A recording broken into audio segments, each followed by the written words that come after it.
for immediate but temporary gains of today. Let us emphasize what unites and not what divides us.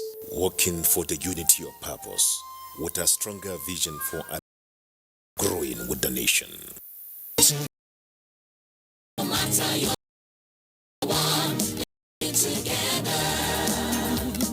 how can we do as a nation? Let us renew the spirit of patriotism and hope in our dear country. Do not take or give bribe. Be punctual always. No more African time. We can't expect to be global citizens and operate on African time. Join the queue. Insist that people are attended to on a first-come basis, no matter who they are or where they come from. Nigeria, good people, great nation.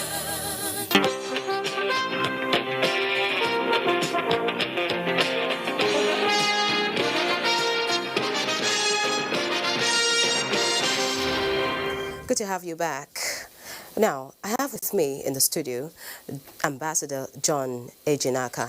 He's the former Deputy Head of Mission at the AU, and we shall be talking about the theme of the 33rd AU Summit, talking about silencing the guns. Many thanks for joining us, sir. Thank you very much. So first, let's look at the theme, the guns. What should we be doing as a continent in tackling this issue? I think the African Union already has existing mechanisms to address the issue of peace and security. Looking at the African Union peace and security architecture, and within that architecture there are provisions on addressing the challenges of insecurity. Part of the bigger problem has been the African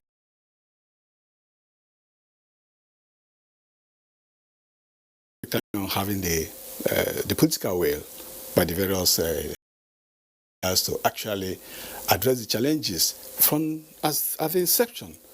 They had the panel of the wise that were actually supposed to be made up of elder statesmen, former head of states that could address the issues at their teething stage. But it's only when you allow it to blossom it becomes a big challenge. And as it is now that we have a lot of insecurity challenges, we'll talk of the issue, what happened in Libya, how has the African Union actually boldly address that. But where we have not been able, so that also creates some problem because you have to address the issue of illicit arms that are spreading around. What are those people using? Where do they get their arms? If there's collaboration, control of borders, it will be possible to address the free flow of arms that actually exacerbated the situation. Okay, so now as a former deputy head of mission, in your own views, what are the short and long-term solutions to this problem? The short and the short-term solution is to, first of all, have a collaboration that control the movement around borders. The long-term is to have a structure that addresses the free flow of arms. Okay. If those structures are there, because there are provisions for the registration of arms, you know the source, the producer, the movement, and you'll be able to track the movement of arms. And this actually should help the long-term solution to the problem. All right, so security is a dominant issue, you know, everywhere. Looking at Africa specifically now, the Libya crisis, terrorism in the Sahel, the Boko Haram issue, and of course the Islamic State of West Africa province. What should Nigeria's position be as regards, you know, the security situation of the country, and by extension, Africa? Well, you know, presently Nigeria is the chair of the Peace and Security Council of the African Union. And that means that much is expected from Nigeria to be at the leadership of driving the issue of peace and security in Africa. And that's, which means that we should also start from here, looking at the exacerbated situation of insecurity in the country, strengthening the capacities of the various security agencies to be able to deal with the situation, collaborating with security agencies of our neighboring countries, because most of the problem we have within the country are infiltrators from outside, and you must have those strong collaborations.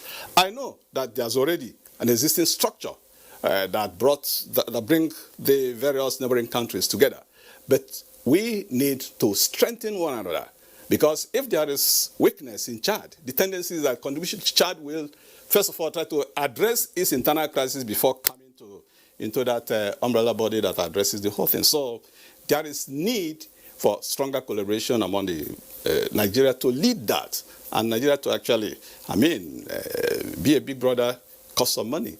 We should also be able to put down some resources to be able to address that within, along with our neighbors. All right, thank you so much, John Ejinaka, former Deputy Head of Mission at the AU. Ambassador John Ejinaka, thank you for your time. Thank you. All right, moving on now. The third Nigeria International Petroleum Summit, NIPS, has kicked off in Abuja. The Nigeria's Pan-African event is designed as a meeting place for the oil and gas industry to introduce new technologies and share ideas for the development of new strategies to move the sector forward. Our correspondent, Lydia Sampson, is standing by to give us more of the outlook for NIPS 2020. The sideline will hold. It's back to you in the studios. Many thanks, Lydia. Moving on. The sustained onslaught of some key Boko Haram terrorist leaders at Alafa Yaga on the fringes of the Sambisa forest in Borno State. This was achieved on the 8th of February 2020 when fighter jets dispatched by the Air Task Force of Operation Lafia Dole obliterated a compound in a settlement where the leaders had assembled for a meeting. A statement from the Director of Public Relations and Information, Nigerian Air Force, Air Commodore Ibukule Daramola, says the airstrike was executed on the heels of credible intelligence reports indicating that the BHT leaders had converged at the target compound for a meeting over the weekend.